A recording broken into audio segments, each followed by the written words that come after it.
Yo, what's up mga ka-Beeperman? This is Mel Motovlog. So for today's video, alamin natin kung napakasulit ba talaga tong Beeperman 150. So bago tayo magsimula, dito muna tayo. Let's go! To see if I succeed, to see if I believe. They're looking up to me. They want the best of me now, best of me now, best of me now, best of me. They want the best of me now, best of me now, best of me now, best of me. So yun mga ka-Beeperman, unahin natin dito sa kanyang panel gauge. So pakita natin. Makikita nyo sa kanyang panel gauge is naka fully digital na. So yan, buksan natin. Diba? Sobrang ganda niya. Tapos sunod naman kanya ilaw, mga ilaw. Yung kanyang ilaw naka LED na. Tapos meron din siya passing light, pass light. Yan. Kita nyo. Meron siya pass light. Tapos so may binago na pala ako dito sa motor ko. Nag-install na ako sa kanya ng full shifter. Hindi na siya yung stock. Tapos kanyang riding position is napaka comfortable. Hindi siya nakakangawit sa likod at sobrang kanya dalhin. Tapos kanyang rear tire. Kanyang rear tire, yung stock nito is 100 by 80 by 70. Nagpalit lang ako na medyo malaki ng konti. 110 by 70 by 70. Yan, medyo malaki lang siya ng konti. Tapos kanyang front tire 80 by 90 by 70. Yung malapad din yung kanyang unahan. Tapos naka disc brake na din siya harap likod. Yan, naka disc brake na siya unahan tapos sa likod.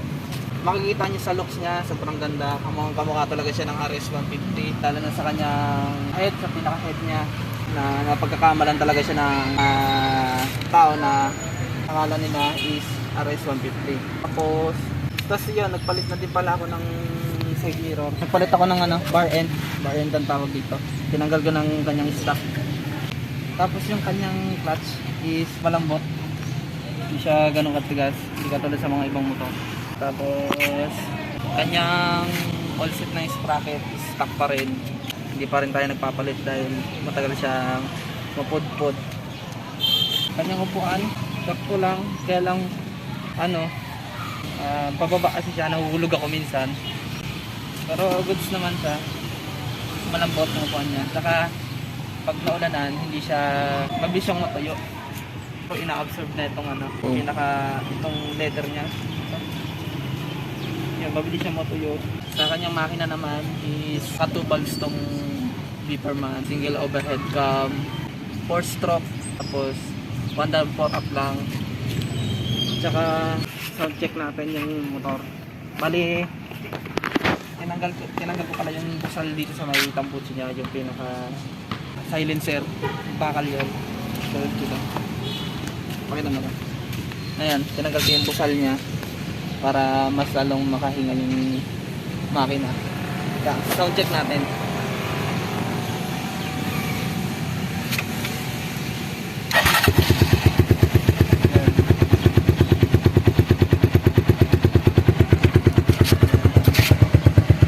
Hindi naman siya ganong katahimik, hindi din siya ganong kaingay.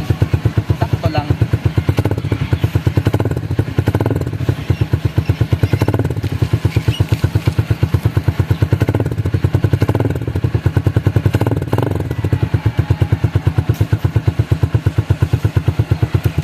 Ayun, naka monoshock na din siya. Hindi ko alam kung anong brand lang ng monoshock niya, pero good siya sa mga lubak. Tapos yan, naka tubeless na din to sa rear natin. Yung front na lang ang hindi naka tubeless. Tapos kanyang tapalodo is tabing ilang, hindi siya naka tutok mismo sa kanyang gulong. Baka siguro sa gumawa nito. Yan, tabingi talaga siya. Halos lahat ng mga Beeperman or Flash, hindi ko lang alam sa Flash. Itong Beeperman talaga mga tabingi talaga yung gulong niya. Hindi siya talaga nakapantay. Tapos, so carb type pala si Beeperman. Naka-carb type siya. So nagpalit ako ng carb. ng pang TMX 155. Sakto siya sa Bitterman.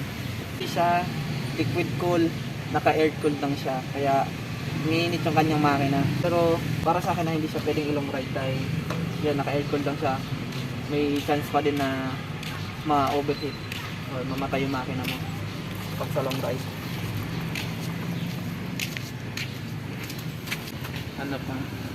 So yun lang yung binago ko dito sa motor. Na nagpalit lang ako ng carb. Palit ako ng stock niya. TMX 155. Kaya lang hindi ko lang alam kung pwede ba siyang installan ng 28mm or 30mm na carb kasi nakapaling yung niya eh. Yung sa makina niya, yung pinaglalagay ng carb mismo, nakapaling tatama sa chassis pag ininstalla ng 28 or 30mm na carb. Tapos sa next video papakita ko kung saan nakatutok mismo yung carb niya. Tsaka paano rin mag-install ng ng carb ng TMX 155. Tapos so test drive naman natin. So malapit lang. Kita natin.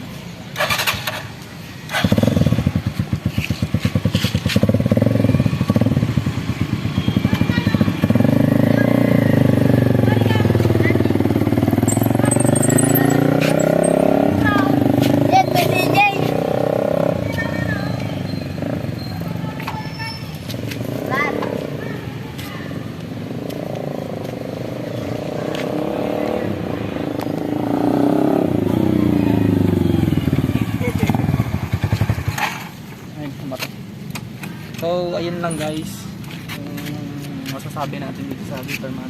Napakasulit talaga siya. So maganda siya gamitin at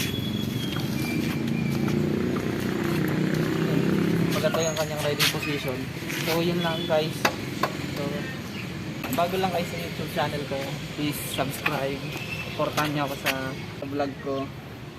So huwag niyo kalimutan mag-subscribe. So yun lang guys. Stay safe. To see if I succeed, to see if I believe they're looking up to me. They want the best of me now, best of me now, best of me now, best of me